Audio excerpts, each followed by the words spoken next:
जय जिनेंद्र, मेरे मन में एक प्रश्न आया कि ऐसा क्या है कि पॉडकास्ट के लिए इतने सारे लोग चलकर पीवीआर में आ जाएंगे। तो मुझे लगा कि जैन समाज के पास तो पॉडकास्ट की व्यवस्था बहुत पहले से थी। पॉडकास्ट का मतलब है एक व्यक्ति प्रश्न करेगा और एक व्यक्ति उत्तर देगा। हमारे जितने समम शरण हैं वो सब पॉडकास्ट के उदाहरण हैं। गौतम गणधर अनुवाद करते हैं, वो तकनीक है। राजा श्रेणिक प्रश्न करते हैं, वो पॉडकास्ट करता है। और भगवान महावीर उत्तर देते हैं, वो पॉडकास्ट के गेस्ट हैं।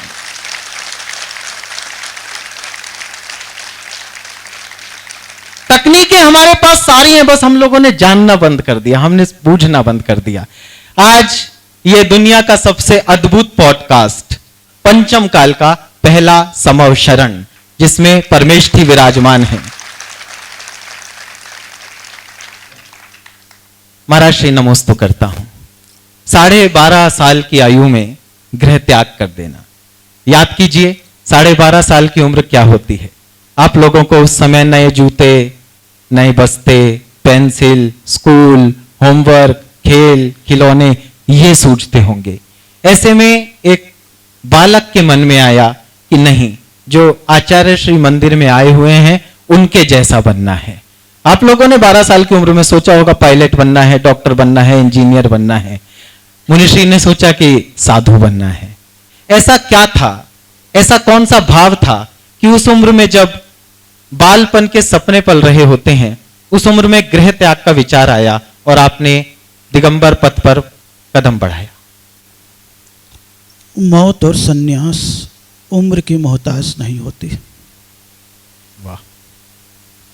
अतीत के संस्कार और वीतरागी गुरुदेव आचार्य श्री पुष्पदन सागर जी महाराज के दर्शन ने मेरे भीतर स्वयं भी परमात्मा के दर्शन की प्यास जागृत कर दी।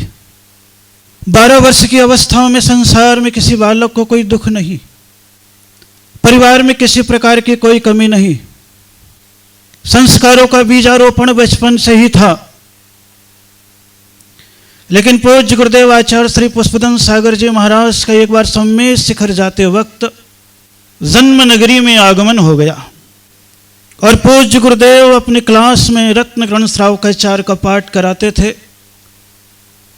रोज मंगलाचरण के रूप में एक उच्चारण होता था, नमश्री वर्धमानाय निरधोत कलिलात्मने सालोकानाम त्रिलोकानाम यदि विद्या दर्पणायते। माइक की आवाज मेरे घर तक पहुंचती थी और उस आवाज को सुन करके मुझे वही श्लोक याद हो गया। जैसी श्लोक याद हुआ, मैं अपने घर के बगीचे में ही ऐसी जैसे बच्चे फिल्मी गीत गुनगुनाता था, वैसे ही मैं ये संस्कृत का मंगलाचरण गुनगुनाने लग गया। क्या बात। और जैसे ही मंगलाचरण गुनगुनाने लगा, इत्तेफाक की बात, मंदिर के छत पर पूज्य गुरुदेव आचार्य श्री का आगमन हुआ। उन्होंने एक छोटे से बालक को मंगलाचरण का स्वर अनुगुंजित करते हुए श्रवण कर लिया। जैसे उन्होंने श्रवण किया, छत से ही पुकारते हैं, इधर आओ।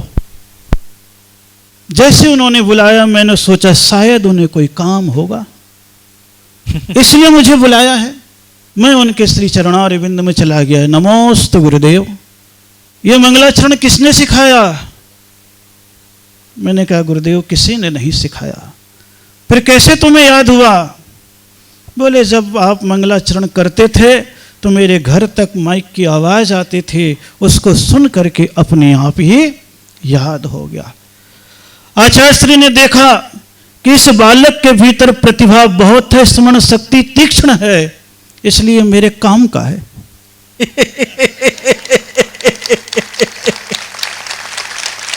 जैसे ये शब्द पूज्य गुरुदेव ने कहा, मन में सोचा, पूछा पिताजी हैं? हाँ। माताजी हैं? हाँ। कितने भाई हैं? इतने। कितने बहन हैं? इतने। साथ चलोगे? हाँ।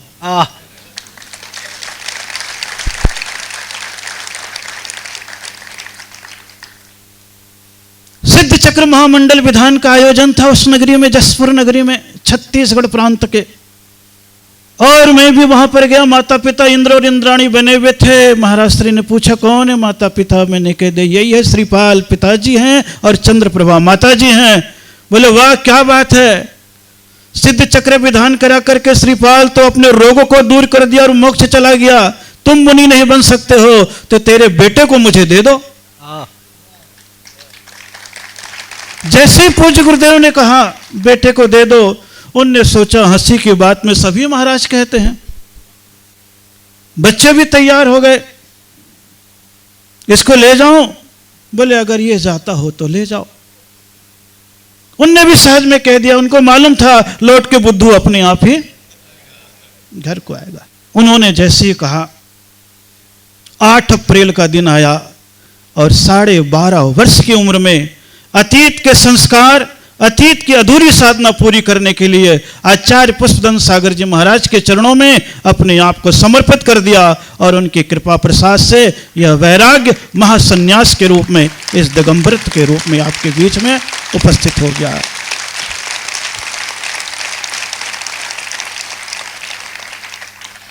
बुद्धि का विकास, वैराग्य का विकास उस परमात्मा की प्यास से मुझे भर दिया और आज उसी परमेष्टि की साधना में आराधना करता हुआ आप सभी लोगों के सम्मुख हूं।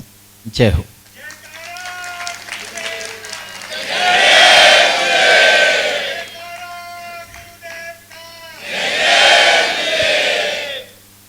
आचार्य श्री, ये पीढ़ी तकनीक की गिरफ्त में है।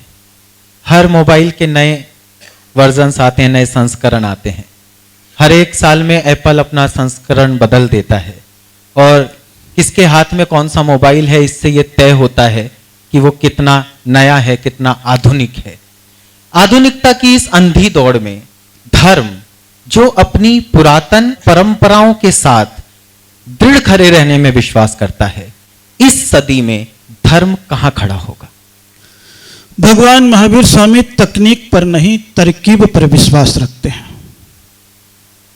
तकनीक बाह्य साधन का विकास करता है और तरकीब अंतरंग की साधना को प्रकट करता है। तकनीक आधुनिकता का विकास करता है और तरकीब आध्यात्मिकता का भी विकास कर देती है। क्या बात। इसलिए तकनीक का परिवर्तन आता चला जाएगा, विकास का दौर निरंतर चलता चला जाएगा।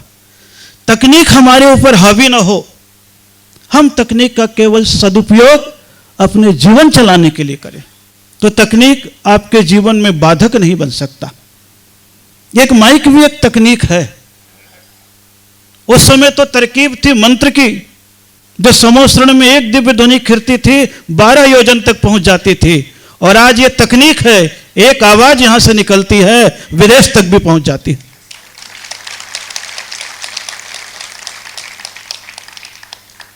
इसलिए हर तकनीक को बुरा नहीं कहा जा सकता, उसके उपयोग की तरकीब आ जाए वाह, तो यह साधन भी कई बार महावीर के साधना को, चर्या को प्रसारित करने में कारण बन जाता है।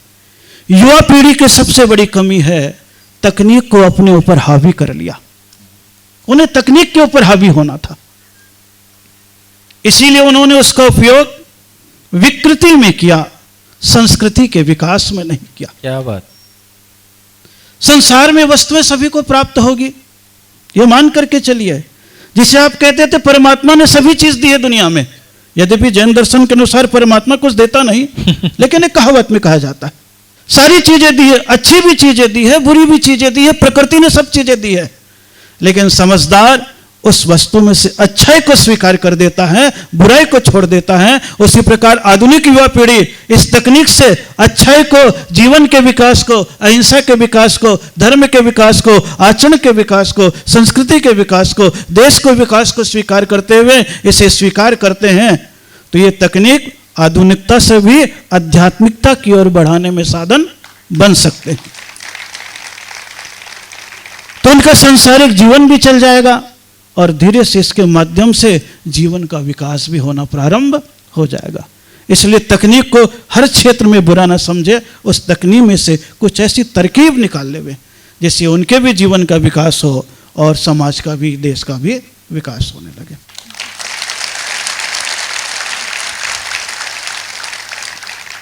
ये सब जैन समाज के लोग हैं, हम लोग दिगंबर परंपराओं को जानते हैं, लेकिन जब हम बाहर के समाज से बात करते हैं तो कई बार ये प्रश्न आता है कि दिगंबर वेश का औचित्य क्या है। तो वर्तमान परिप्रेक्ष्य में एक ऐसा व्यक्ति जो जैन परिवार, जैन परंपराओं को नहीं जानता, उसको दिगंबर वेश की सार्थकता कैसे बताई जाए? दिगंबर वेश की सार्थकता तो उसकी अनुभूति है। दुनिया बाहरी सफलता को देखती है और साधना अंतरंग की सार्थकता को देखती है, इसीलिए उन्हें दिगंबरत्व की सार्थकता शब्दों में बताने की आवश्यकता नहीं है। अनुभव में उतरने के लिए उन्हें एहसास होगा कि जब जरा से शरीर की सफाई करने के लिए पूरे वस्त्र का त्याग करना पड़ता है, तो पूरी आत्मा के कर्मों की सफाई करने के लिए इस वीतरागता को भी स्वीकार करना पड़ता है। तो संसार में अगर पहला धर्म प्रकृति का है तो वो नग्नता है।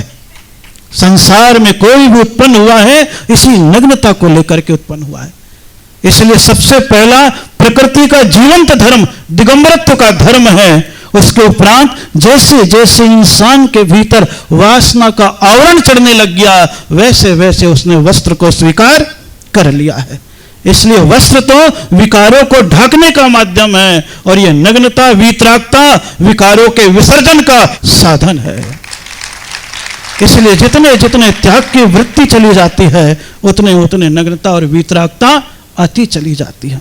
इसलिए महावीर ने कहा, जन्म का जो रूप है, मृत्यु का जो रूप है, वह नग्न है। तो जन्म और मृत्यु के बीच का जीवन भी उसी नग्नता में वीतरागता के साथ आ जाती है, विकारों के विसर्जन के साथ आ जाती है। तो परमात्मा की साधना अपने आप में पूर्ण होने लग जाती है। इसलिए वीतरागता विकारों का विसर्जन है, आत्म साधना का सृजन है, इंद्रियों का वशीकरण है, आत्मा की एक साधना है जो देखने में अटपटी लगती है, लेकिन जिस वक्त उसकी अनुभूति में उतरने लग जाते हैं, उस वक्त बाहर के सारे आवरण आपको व्यर्थ महसूस होने लगते हैं। केवल आत्मा का आचरण ही आपको परमात्मा से जुड़ने की प्रेरणा देने लग जाता है। इसलिए सभी धर्मावलंबियों ने, आप देखेंगे, प्रारंभ में इस दिगंबरत्व को स्वीकार किया था। हिंदुओं में जाएंगे, शंकर जी भी कह देंगे तो दिगंबर थे, आदिनाथ का रूप था। दूसरे धर्म में भी जाएंगे तो कहेंगे पहले नग्न थे, एक फल खाया, विकृति का जागरण हुआ, फिर आवरण को धारण कर लिया। सूफी फकीरों में भी अगर आप जाने की चेष्टा करेंगे तो वहां भी दिगंबरत्व की साधना थी, लेकिन इस वीतरागता को समूह के बीच में स्वीकार नहीं कर पाए, तो उन्होंने बाहर का आवरण स्वीकार कर लिया। लेकिन जो तीर्थंकर आदिनाथ भगवान से लेकर के भगवान महावीर स्वामी तक तीर्थंकर हुए, उन्होंने कहा जिस आचरण को, जिस दिगंबरत्व को लेकर के हम जी रहे हैं, वो पवित्र आचरण का प्रतीक है। इसमें नग्नता तो है लेकिन नंगापन नहीं है। वाह। जिस टाकीज में आप आए हो, इस टाकीज में आपको पहली बार इस वीतरागी नग्नता के दर्शन हुए हैं, नहीं तो पीछे नंगेपन के दर्शन तो होते ही रहते हैं।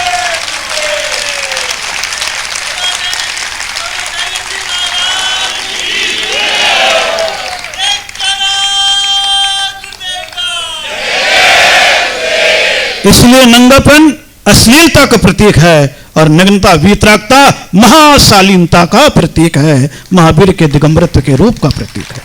नग्नता और नंगापन बहुत अच्छे से आपने परिभाषित किया। हम सबको सहायता मिलेगी दूसरों को ये बताने में कि हमारे संत इस वेश में क्यों रहते हैं। एक और प्रश्न जो हमें जूझना पड़ता है, हम जब किसी को बताते हैं कि हम जैन हैं, तो एक सामान्य सी बात सामने से आती है। पहले तो ये, अच्छा तुम 6 बजे के बाद खाना नहीं खाते। उनको रात्रि भोजन तो पता है कि हमारी आइडेंटिटी, हमारी पहचान है। उसके बाद जब सामान्य चर्चा चलती है तो ऐसा कह दिया जाता है ये पुरानी बातें हैं, आजकल तो ट्यूबलाइट बन गई है, विज्ञान ने इतनी तरक्की कर ली है, पूरी रोशनी रहती है, अब इस नियम का क्या औचित्य है। तो आपसे अनुरोध है कि ऐसा ही एक समाधान इस नियम का भी बता दें। बहुत सुंदर। साधना और स्वास्थ्य दोनों मनुष्य जीवन के लिए आवश्यक है।